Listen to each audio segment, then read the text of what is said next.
a number. I think that's Yeah, like gender's very like outdated. Yeah, gender's outdated, and there's also like a lot of different like things you can put in within gender, because there's like gender, like identity, expression, and then pronouns, and gender doesn't. How can gender be outdated? That doesn't even make any sense. Gender's outdated. We all came out with a gender. Every baby that's born now is being born with a gender.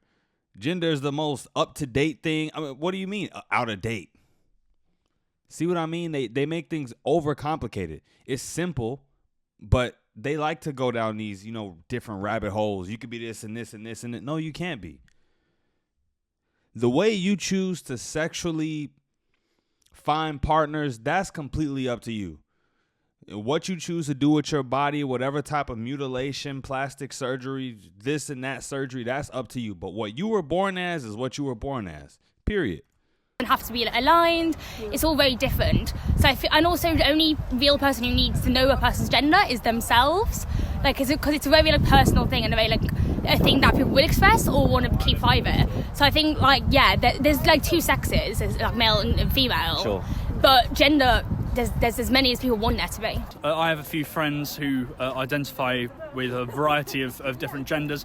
I think it's less of a sort of, it's more of an identity thing rather than any amount of how many it is. I'm sure there are many that I don't know of, and many that I do. So, but there's more than two. Yes, I would say so. There's two biological sexes. I think gender is a matter of spectrum. Yeah, absolutely. I mean, I personally believe that gender is a social construct.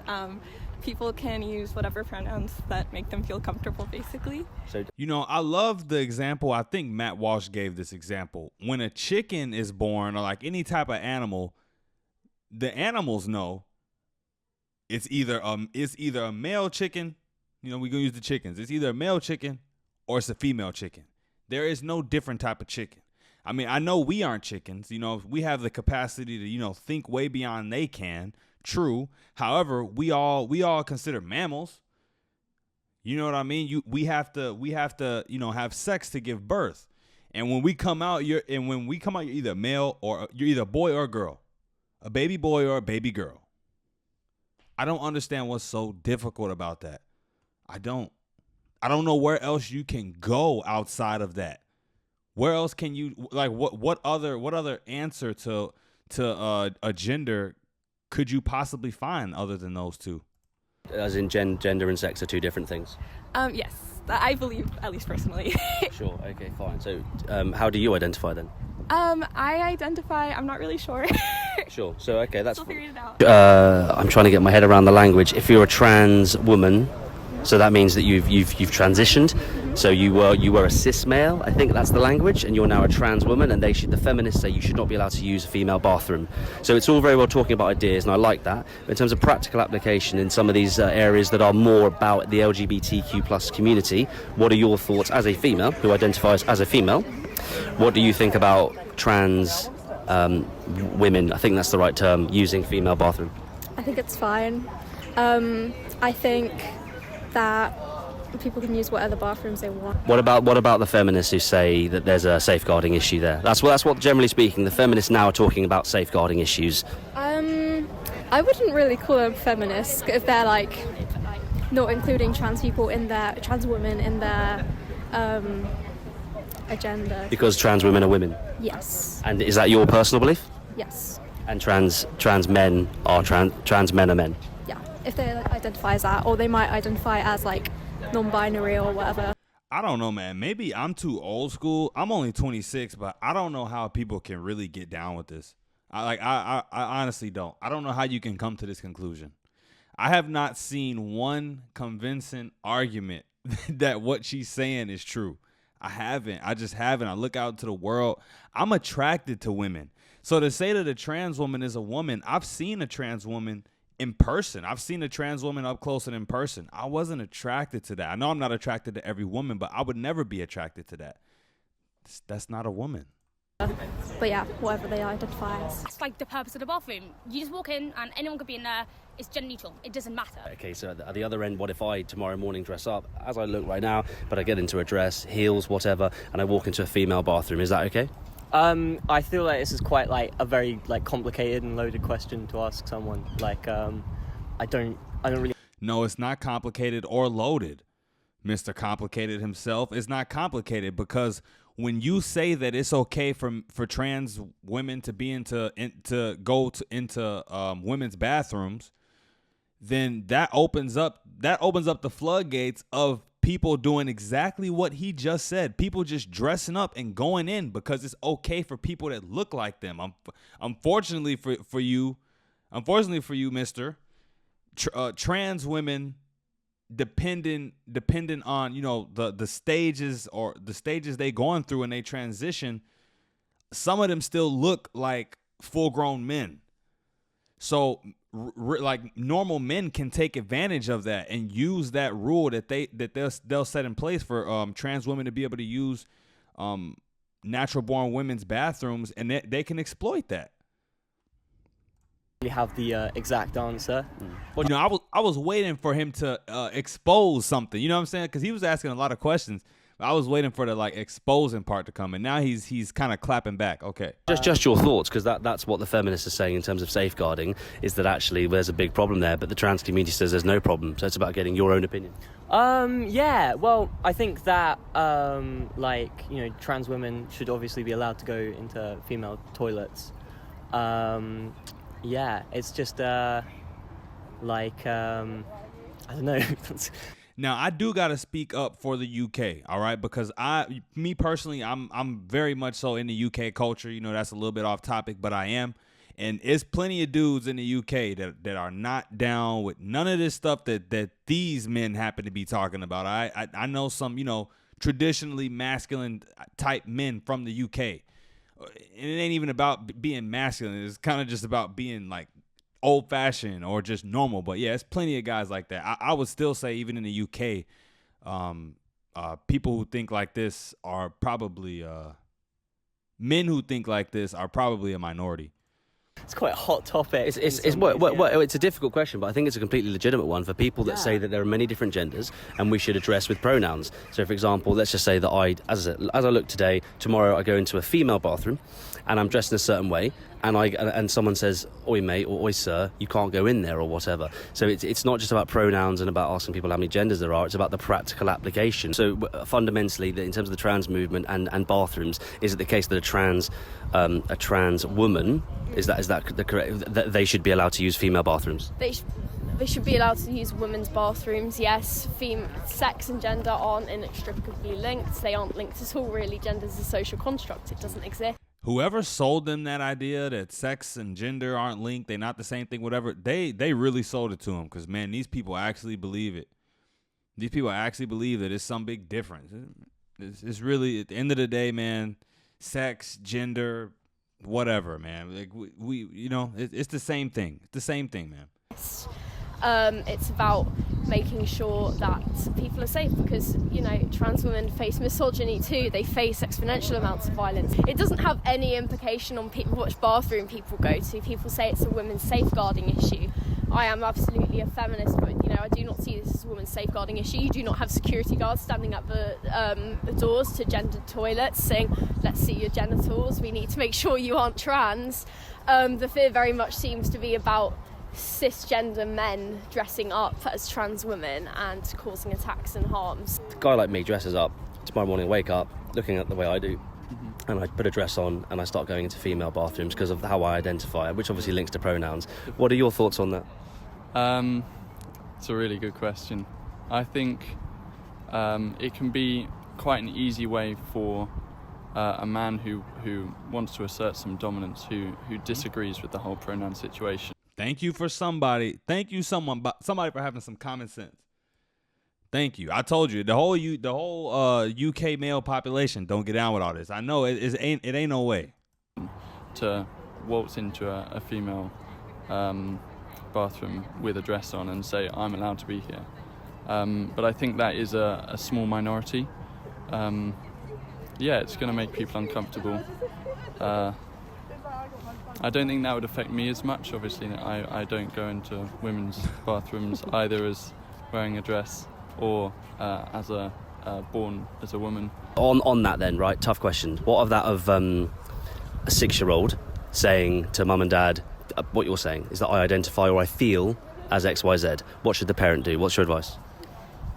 Nice and broad, could be anything, but they say Affirm them. something along those lines. I mean, I just think listen to them, do what they choose. Like, I know there's like obviously like permanent things you can do with like transgender stuff, but maybe just support them until She just say do what they choose.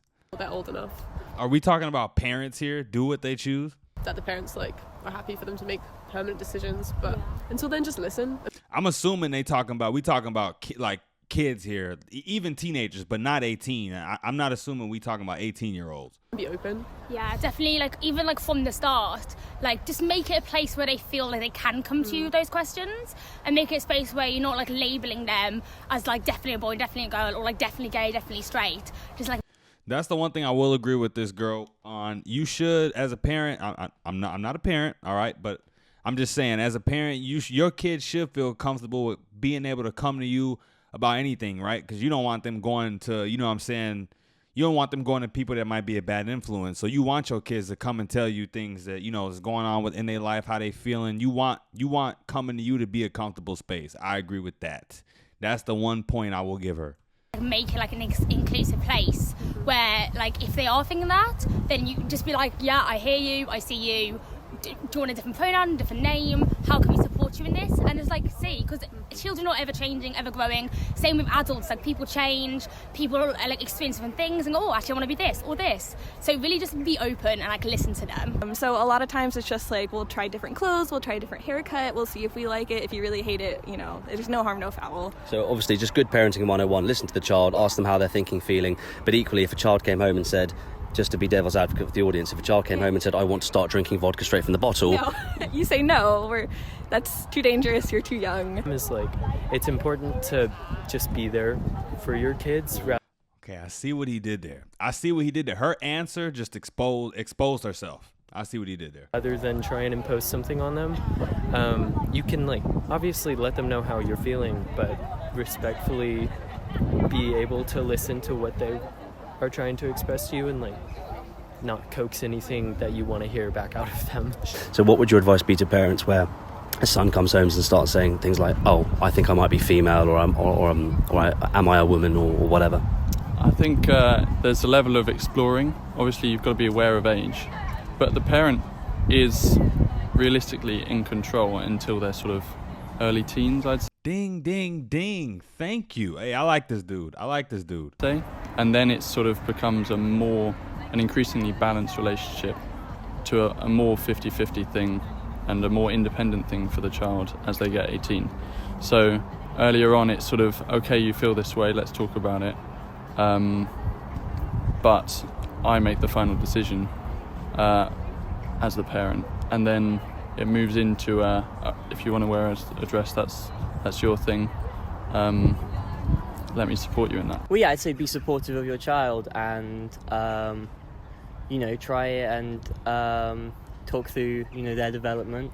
But also your child will know, who they are and stuff. I think to the encouragement to be open with your, growth as a person is, really important. I think that, I don't know, sometimes it can be, pushed down and that can lead to some really,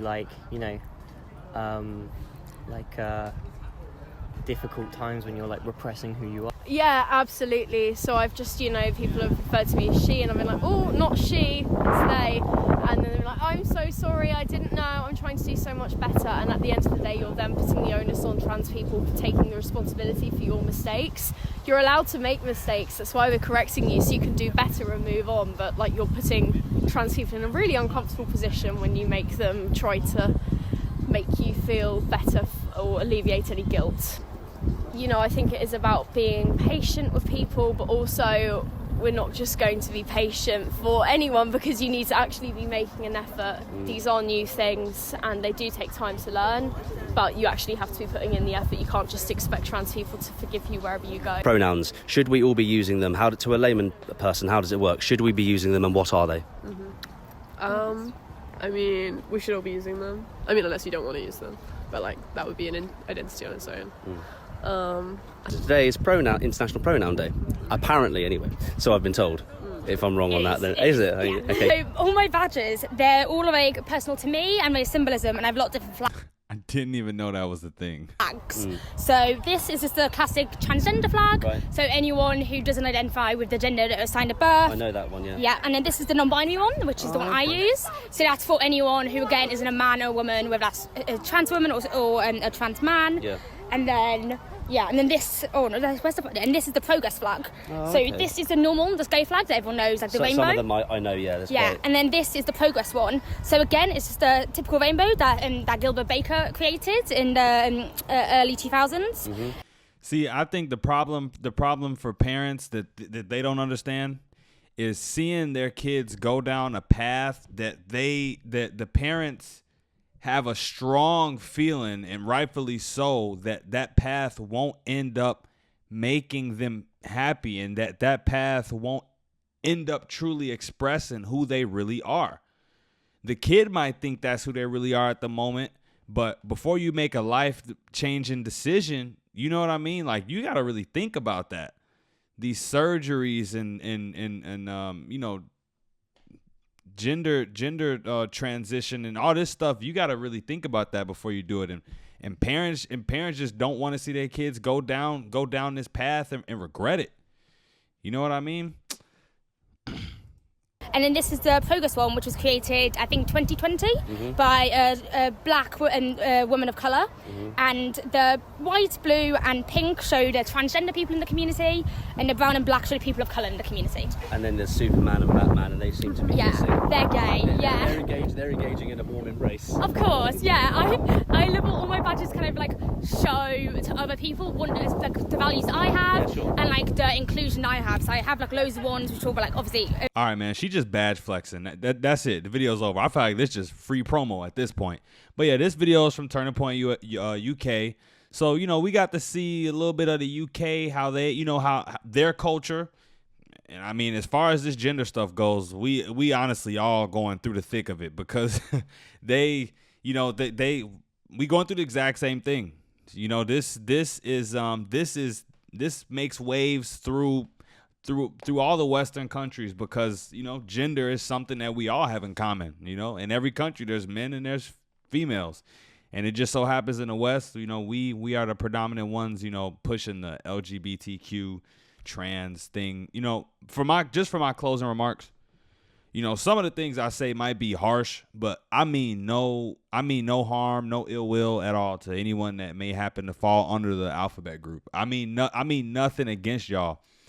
But me personally, that's not how, I'm gonna just keep it real. That's not how I would want. That's not the trajectory of life I would want my kid to go down. You know what I mean? So even if my kid came to me and said, imagine my kid is like 6 years old. He says, "Daddy, I feel like a girl," or something like that. You know, I'm not gonna sit there and affirm him and say to my son, you know, who I seen be birthed. I'm not gonna say, "Yes, son, you are a girl. I believe you." No, I'm not gonna affirm that. We gonna talk about that. we gonna have a discussion about that. You know what I'm saying?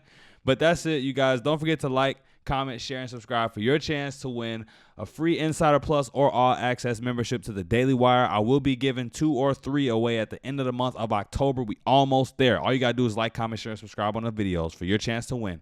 I'm out though, guys. Till next time. Peace.